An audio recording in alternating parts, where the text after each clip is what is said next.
अस्सलाम वालेकुम नाजरीन, प्रोग्राम हक बात के साथ मैं हूं आपका मेज़बान फ़ियाज़ हुसैन मुस्तफ़ी। नाजरीन, आज हम बात करेंगे गुज़श्ता दिनों आज़ाद हुकूमत रियासत जम्मू व कश्मीर की जो सुप्रीम कोर्ट है, supreme court of Azad Kashmir से एक बड़ा ही तारीख़ी फ़ैसला जो है वो आया है। उसमें जो 2018 में 5 जजिस की तकर्री हुई थी, उस तकर्री के हवाले से एक जो है वो वहाँ पे उसके ख़िलाफ़ रेफरेंस था, उसके ख़िलाफ़ एक पिटीशन थी और वो हाई कोर्ट के बाद फिर सुप्रीम कोर्ट में जब वो पहुँची तो सुप्रीम कोर्ट ने कल उसके ख़िलाफ़ जो फ़ैसला देते हुए 5 जजिस की जो तकर्री थी उसको गैर आइनी करार देते हुए उनको कल अदम करार दिया।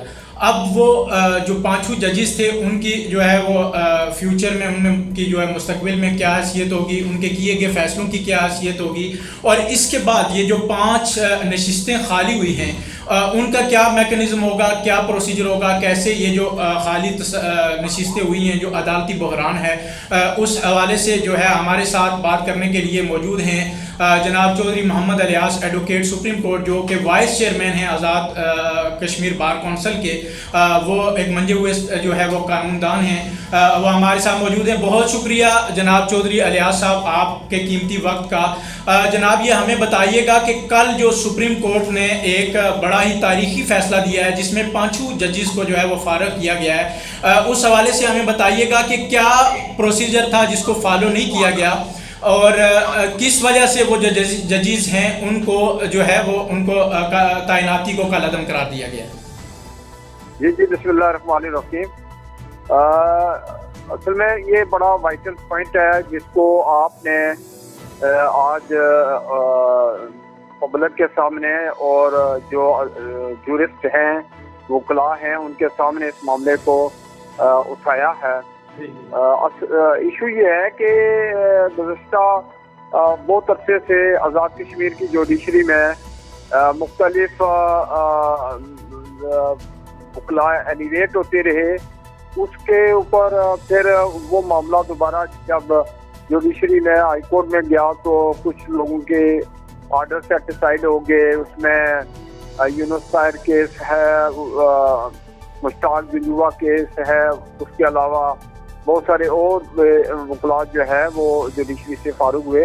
तो ये एक ऐसा डिस्प्यूटेड अपॉइंटमेंट थी कि जिसको जो सोल इसका पॉइंट था ये था कि ये अपॉइंटमेंट आया, कंसल्टेशन हुई है इसमें और मीनिंगफुल और प्रॉपर कंसल्टेशन हुई है, जो कंसल्टी हैं उनको कंसल्ट किया गया या नहीं। तो इस पॉइंट के ऊपर जो है ये फैसला आया है और बड़ी लैंडमार्क जजमेंट है। इस फाजिल जज साहिबान है, इसमें 2 हमारे सुप्रीम कोर्ट के चीफ जस्टिस हैं, राजा सईद अकरम साहब और मुस्तफा मुगल साहब। हर 2 की इंटेग्रिटी बड़ी शानदार है, कोई पर क्वेश्चन मार्क नहीं है। ये राजा सईद अकरम इज वेरी कॉम्पिटेंट जज। मुस्तफा मुगल साहब हाई कोर्ट के साबिक जज चीफ जस्टिस रहे हैं। उसके अलावा वो आज़ाद कश्मीर में लास्ट टाइम जो इंतखाबात हुए उसमें फेयर ट्रांसपेरेंट इलेक्शन उन्होंने करवाए। तो उन्होंने ये केस सुना। उसके बाद जो का हमारे कॉन्स्टिट्यूशन की सेक्शन 43 सब सेक्शन 2A है उसको इंटरप्रेट किया। उसके बाद 42 सब सेक्शन 4 जो है, ये सिमिलर इस तरह के सेक्शन हैं पाकिस्तान के कॉन्स्टिट्यूशन की 177 और 193।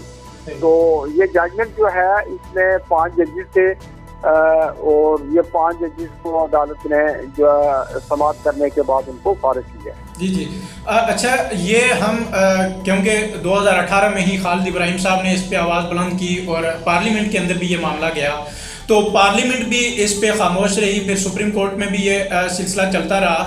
तो इसके क्या जिम्मेदारी पार्लियामेंट की जिम्मेदारी नहीं थी या उसकी जिम्मेदार ये जो अदालती बहरान है इसका जिम्मेदार जो है वो वज़ीर आज़म साहब या पार्लियामेंट नहीं है?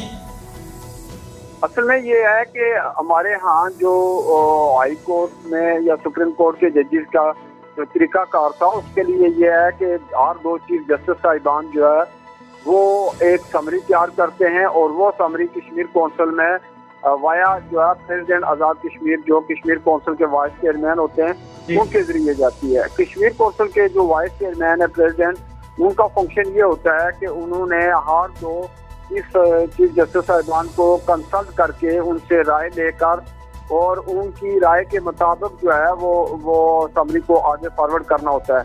मगर यहाँ एम्बिग्युइटी ये क्रिएट हो गई कि शायद सदर साहब भी कोई कंसल्टी है। सदर साहब ने तो हर दो कंसल्टी की राय को कंपाइल करके उसको फॉरवर्ड करना होता है। तो ये एक इशू था जिसकी बिना पर वो हमारे सदर साहब जो है, मेरी उनसे 2-4 दिन पहले मुलाकात हुई। मुझे अफसोस ये था कि उनको प्रॉपर जो है ना वो एडवाइस नहीं दी गई, प्रॉपर उनको जो है ये लीगल असिस्टेंस नहीं दी गई कि इस मामले में आपने क्या करना है। तो उस वजह से ये अवाम पैदा हुआ। मगर इससे कबल जो है यूनुस ताहिर केस है जो रिपोर्ट हुआ 2012 में SCR पेज उसका 213 है। उसके बाद पाकिस्तान का एक बहुत ही लैंडमार्क जजमेंट है जिसको हमेशा फॉलो किया गया, अल जहाज का केस है। ये रिपोर्ट हुआ है PLD 1996 सुप्रीम कोर्ट पाकिस्तान, इसका पेज है 3-4। तो इस तरह की बहुत सारी जजमेंट है जिसमें प्रिंसिपल ले डाउन किए गए हैं कि किस तरह जजेस की अपॉइंटमेंट होती है। तो यहाँ उन चीजों को जो है ना थोड़ा सा देखा नहीं गया। जी जी बिल्कुल। और ये हम बताइएगा हमारे नाजरीन को कि ये जजेस की तैनाती तो गैर आइनी गैर कानूनी करार दे दी गई है, कलअदम करार दे दी गई है, लेकिन इन जजेस के जो फैसला जात हैं इस सारे अरसे के अंदर जो उन्होंने फैसला जात किए उनकी कानूनी हैसियत क्या होगी?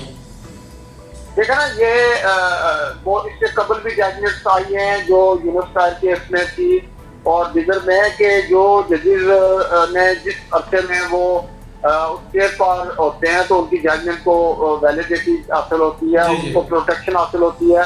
तो वो जजमेंट तो कहीं उस तरह से सेटिस्फाई नहीं होती हैं क्योंकि उसमें बेशुमार लोगों के इश्यूज जो है ना वो रिजॉल्व हुए होते हैं वन वे और अदर वे, तो उनको प्रोटेक्शन हासिल है। जी जी बिल्कुल। इस फैसले के अंदर भी मेरे ख्याल में ये चीज जो है वो वाज़ेह तौर पर फैसले में ये मेंशन है, फैसले में ये बात मेंशन है। जो जजमेंट है ये बड़ी कम्प्रिहेंसिव जजमेंट है और 137 पेज है इसके जो ना जजमेंट के, बड़ी कम्प्रिहेंसिव जजमेंट। तो ये हमें बताइएगा कि ये जो प्रोसीजर था वो उसमें तो डेफिनेटली जो है वो आज़ाद कश्मीर बार कौंसिल है उसका भी किरदार होता है और उसके बाद फिर आगे जो पूरा प्रोसीजर आपने हमें बताया जो सुप्रीम जुडिशल काउंसिल का, तो उसमें बार कौंसिल का भी जो किरदार था क्या वो भी अपनी जिम्मेदारियां पूरी करने में कामयाब रही है या उसमें भी कोई ऐसी मैं समझता हूँ कि मैं बार कौंसिल का वाइस चेयरमैन जब से बना तो 2-3 इशू मुझे मेरे सर पड़ गए। एक तो कोरोना का इशू था, दूसरा आज़ाद कश्मीर के वकला का फाइनेंशियल इशू था, तीसरा ये जो है ना केस सुप्रीम कोर्ट में था।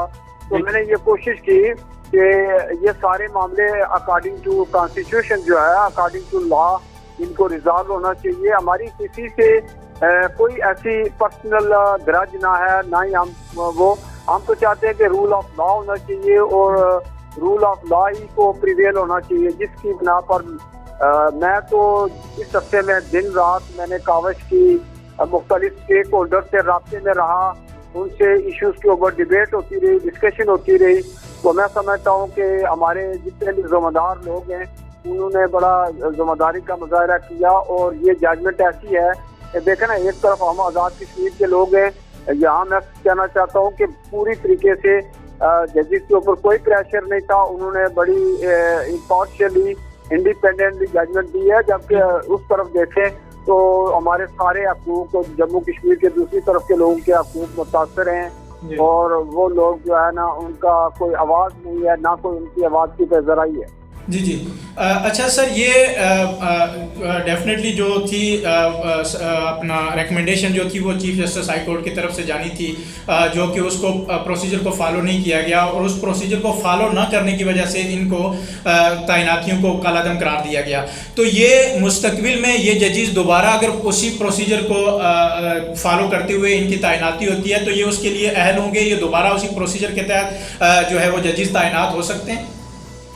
देखे ना, ये बेसिकली मैं समझता हूँ कि एक ऐसी जजमेंट है जिस जजमेंट में ये बात तय हुई है कि ये एलिवेशन का जो प्रोसेस है और कंसल्टेशन का प्रोसेस जो है ये मिसिंग है और प्रॉपर कंसल्टेशन नहीं हुई है। तो जो हमारे भाई दोस्त चीफ जज रहे हैं, तो प्रॉब्लम तो ये है कि उनको भी देखना चाहिए था कि आया हमारी प्रॉपर कंसल्टेशन है या नहीं। तो मैं समझता हूँ कि ये उनके लिए एक प्रॉब्लम तो है, एक बैरियर तो है कि जिस बुनियाद पर वो जज बने, अगर वो बुनियाद ही गलत है तो उनकी क्या पोजीशन रह जाती है। ये बात अभी इस पर मैं कोई इस तरह के कमेंट्स नहीं देना चाहता हूँ, मगर मैं समझता हूँ कि उनके लिए एक बैरियर मौजूद है। जी जी बिल्कुल। उनमें से एक जो चौधरी मुनीर साहब है उनको रिवर्ट किया गया वापस, वो जो है वो सेशन जज के लिए, तो वो तो अपने यानी पोजीशन पे काम करेंगे, वो तो बरकरार रहेंगे डेफिनेटली। जो है ना चौधरी मुनीर साहब जो है उनका इशू था कि आया वो वाइस डिस्ट्रिक्ट एंड सेशन जज, उनका 3 साल का पीरियड पूरा है या नहीं, तो वो तो वापस जुडिशरी में आ गए हैं, वाइस डिस्ट्रिक्ट एंड सेशन जज की पोस्ट होल्ड करेंगे या जो भी जुडिशरी में उनको जिम्मेदारी दी जाएगी। तो वो उनका तो मामला नहीं है, सिर्फ ये है कि वो वापस आ गए। बकिया 4 जो वकला में से गए थे, 4 जो है ना वो फारूक हो गए हैं वाइस जज हाई कोर्ट। तो सर ये जो एक अदालती बहरान मैं कहूँगा कि पैदा हुआ, जाहिर है 4 जजेस को एक ही वक्त में फारूक कर दिया गया और 4 नशिस्तें इस वक्त खाली हैं, तो इस बहरान का जिम्मेदार तो डेफिनेटली कोई होगा। और हम देखें तो वहाँ पे सदर रियासत के मुआवजे की बात हो रही है। आपने कहा कि उन्हें प्रॉपर तरीके से जो है ना इस लीगली तौर पे उनको गाइड नहीं किया गया, तो ये उनकी जिम्मेदारी थी। ज़ाहिर है वो सदर रियासत हैं, क्या उनकी ये जिम्मेदारी नहीं थी कि ये इतना अहम इशू है और ये जजेस की अपॉइंटमेंट एक इंतहाई जो है वो हसास इशूज़ होते हैं, तो उस पर अगर प्रॉपरली उनको गाइड नहीं किया गया तो कोई तो जिम्मेदार होगा इसका। एग्जैक्टली ये एक ऐसा इशू है कि जिसके ऊपर ये बात मुख्तलिफ कारणों से उठाई गई है कि सदर रियासत जो है उनके हवाले से। तो मैं समझता हूँ कि अभी तो चूँकि ये जजमेंट आई है, इसके बाद जजमेंट में ये कहा गया है कि फर्दर प्रोसेस जो है वो जजेस की एलिवेशन का शुरू किया जाए। तो ये मामला अभी देखना ये है कि इसमें क्या जो लोग इस पॉइंट को रेज कर रहे हैं उन्होंने मजीद इसके ऊपर कोई बात करनी है या नहीं है। तो अभी ये मामला तो समझे कि स्टार्ट नहीं हुआ, अभी इसके ऊपर कोई टू अर्ली है, कोई बात तो करने की पोजीशन में नहीं है अभी हम। तो ये सर जो पोजीशनें खाली हैं इस पे तब तक के लिए, जब तक ये एलिवेशन का प्रोसेस स्टार्ट होता है, तब तक ये वैकेट रहेंगी या इस पे कोई आर्जी तैनातियाँ होंगी या क्या? नहीं, ये तो देखे ना, ये हमारा कॉन्स्टिट्यूशन जो है उसकी जिसके तहत ये जजमेंट आई है, अब इस जजमेंट को ही फॉलो किया जाएगा और इस जजमेंट के तहत जो है ना, इसकी स्पिरिट के तहत जो है नए जजेस जो है उन्होंने उनकी एलिवेशन होनी है। तो डेफिनेटली इसको टेम्परेरी तौर पर तो कुछ लोगों को नहीं बिठाया जा सकता। प्रोसेस कितना टाइम लेता है, अभी हमारे सुप्रीम कोर्ट के चीफ जस्टिस जो है वो भी एक्टिंग चीफ जस्टिस हैं, हाई कोर्ट के भी एक्टिंग हैं, तो ये इशू भी अपनी जगह मौजूद है। कश्मीर कौंसिल के हवाले से भी इशूज मौजूद हैं, तो हमें तो है कि जल्द ये रिजॉल्व हो जाएंगे और बार कौंसिल जो है ना का अदारा सब स्टेक होल्डर से रास्ते में है। प्रॉपर तरीके से हम अपनी बात जो है ना, जो लीगल बात है उसको उठा रहे हैं। तो हमें तो यकीन है कि जो स्टेक होल्डर्स हैं जहाँ जहाँ भी जो लोग मौजूद हैं वो अपनी रिस्पॉन्सिबिलिटी को समझ के दी है और उसको पूरा भी करें। जी बिल्कुल, ये सुनने में आ रहा है और चे में गोई हैं इस किस्म की, और ये न्यूज़ जो है वो एक्सेप्टेड है कि ये 14वीं तरमीम जो थी उसकी जो है ना ये कॉन्सिक्वेंसेस में वो वज़ीर आज़म आज़ाद कश्मीर के जो हटदर्मी या उनके जो है वो उस पर डट जाने की वजह से ये किसी तरफ से प्रेशर था और उस प्रेशर में जो है वो हमारी जुडिशरी की तरफ से, हालांकि ऐसा नहीं है, ज़ाहिर है वो जुडिशरी इंडिपेंडेंट है, लेकिन ये इस किस्म की जो क्या सराही हैं या इस किस्म की जो कैचें हो गई हैं, इसके हवाले से आप क्या कहेंगे? डेफिनेटली ये जो रूल ऑफ लॉ है उसको मेंटेन करने के लिए ये तो एक तारीखी हैसियत रखती है जजमेंट, लेकिन इस किस्म की जो चाय मगोई हैं, जो क्या सराही हैं, उसके हवाले से आप क्या कहेंगे? नहीं, मैं समझता हूँ कि हमारे जिन मौजूद जज साहिबान ने ये फैसला दिया है, ये बड़े उनकी ये जजमेंट अगर आप देखें, मैंने इसको मान्युअली पढ़ा है, मैंने कल भी इसको देखा, आज भी देखा, पूरा लॉ उन्होंने थ्रेश आउट किया है, सारे पॉइंट्स को उन्होंने डिस्कस किया है, उनको मीट किया है और ये जजमेंट जो है ना ये बिल्कुल अकॉर्डिंग टू लॉ है और जो इसके प्रीवियस जजमेंट्स हैं उनको फॉलो किया गया है। इस तरह की कोई बात नहीं है। जज जो है, मुझे यकीन है और मैं बिल्कुल एतमाद से कहता हूँ कि जज जो है ना वो according to law, according to fact जो है ना वो उन्होंने जजमेंट पास करनी होती है।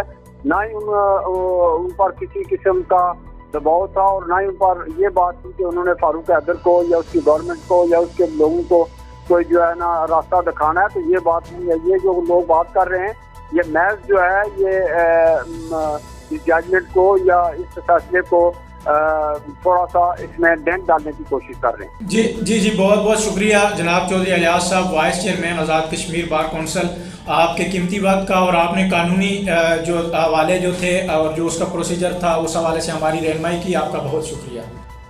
बहुत शुक्रिया, थैंक यू। जी नाजरीन, ये थे हमारे साथ मौजूद थे चौधरी मोहम्मद अलियास एडवोकेट, जो सीनियर कानूनदान भी हैं, बड़े मंजे हुए जो कानूनदान हैं और वाइस चेयरमैन हैं आज़ाद कश्मीर बार कौंसल से, जो अपने कानूनी नुक्ता नज़र जो था, जो उसकी पेचीदगियाँ थी उस हवाले से हमें बता रहे थे।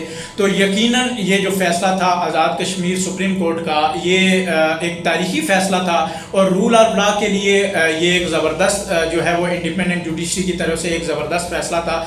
इसको जो कानून की समझ बूझ रखने वाले लोग हैं, जो वकला हैं, जो कानूनी माहिरीन हैं, इस फ़ैसले को खुशाइन करार देते हैं और हम इस तवक्को के साथ, इस उम्मीद के साथ कि इस तरह के जो फ़ैसले हैं, जो रूल ऑफ लॉ को जो है वो कायम करने के लिए जो हमारी जुडिशरी है वो इस तरह के जो फैसला जात करती रहेगी और इस तरह के जो गैर कानूनी तरीक़ाकार होगा, जो प्रोसीजर होगा जिसमें जो किसी सियासी कारकुन की एडजस्टमेंट होगी या जो कोई गैर कानूनी जो भी तरीक़ाकार होगा उसको कलाकमा करने के लिए ये जो जजमेंट्स हैं ये जो कलीदी किरदार अदा करेंगी। आपका बहुत शुक्रिया। फिर आपसे इस प्रोग्राम में मुलाकात होगी, तब तक के लिए अल्लाह हाफिज़।